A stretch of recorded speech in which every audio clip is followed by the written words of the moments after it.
نواز شریف کی 15 سال بعد چودھری شجاعت حسین سے ملاقات، دونوں جماعتوں میں سیٹ ایڈجسٹمنٹ پر اتفاق ہو گیا۔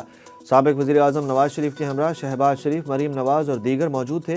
ذرائع کے مطابق ملاقات میں چودھری شجاعت حسین نے مطالبہ کیا کہ جن سیٹوں سے ہمارے لوگ جیتے تھے نہ صرف وہ ہمیں دی جائیں بلکہ گجرات، سیالکوٹ، منڈی بہاؤالدین اور حافظہ آباد میں بھی سیٹیں دی جائیں۔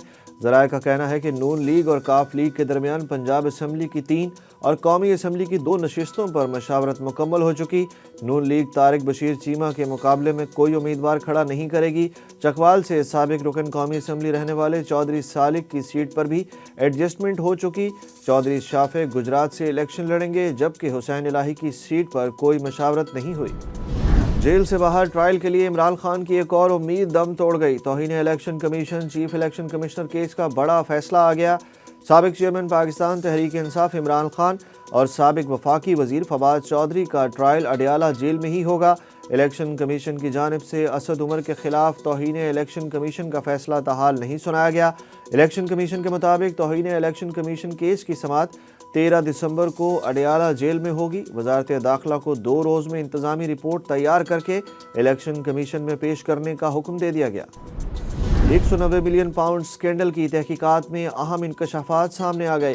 نیب رپورٹ میں بتایا گیا کہ این سی اے کے ساتھ خط و کتابت کا ریکارڈ اثاثہ جات ریکوری یونٹ سے غائب ہے۔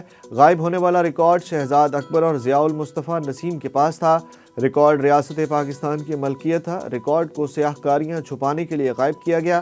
بتایا گیا کہ ریکارڈ کا غائب ہونا تفتیش میں رکاوٹ ڈالنے کے لیے تھا۔ انکوائری میں ریکارڈ گم ہونے کی ذمہ داری شہزاد اکبر اور ضیاء المصطفیٰ پر عائد ہو چکی ہے۔ Al-Qadir trust 190 million pound scandal case میں عمران خان اور بشرا بی بی کی ضمانتوں میں 13 دسمبر تک توسیع کر دی گئی۔ راولپنڈی کی اڈیالہ جیل میں کیس کی سماعت احتساب عدالت کے جج محمد بشیر نے کی۔ عدالت نے 13 دسمبر کو درخواست ضمانت حتمی دلائل کے لیے مقرر کر دی۔ توشہ ریفرنس فیصلے کے خلاف عمران خان کی اپیل واپس لینے کی درخواست مسترد ہو گئی۔ اسلام آباد ہائی کورٹ کے چیف جسٹس عامر فاروق نے درخواست مسترد کرنے کا فیصلہ سنایا۔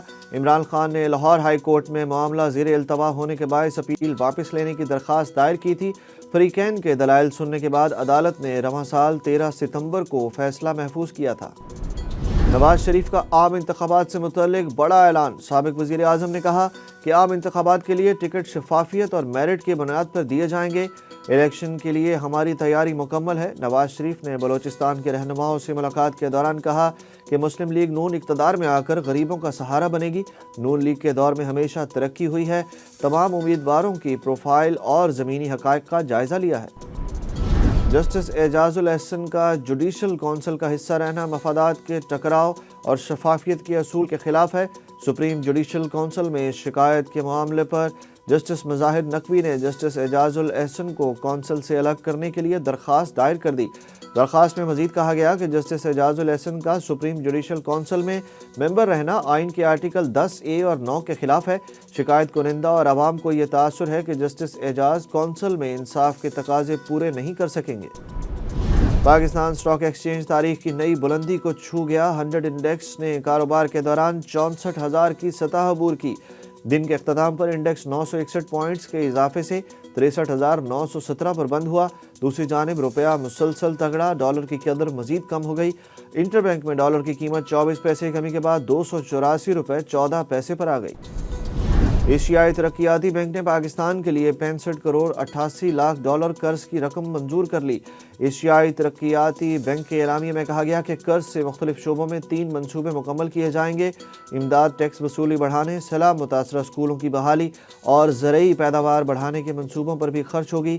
30 کروڑ ڈالر کے پروگرام کے ذریعے ٹیکس وصولی بڑھائی جائے گی۔ بجلی 3 روپے 5 پیسے فی یونٹ مہنگی کرنے کی منظوری، نیپرا کا نوٹیفیکیشن بھی جاری۔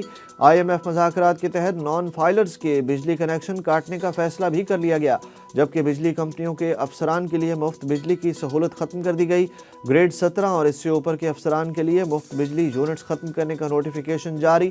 نوٹیفیکیشن کے مطابق گریڈ 17 سے 21 کے افسران کو ماہانہ مفت یونٹس کے بجائے رقم ملے گی۔ مفت بجلی کی سہولت ختم کرنے کا اطلاق 1 دسمبر 2023 سے ہوگا۔ حکومت پاکستان نے کورونا کے حوالے سے تمام سفری پابندیاں ختم کر دیں۔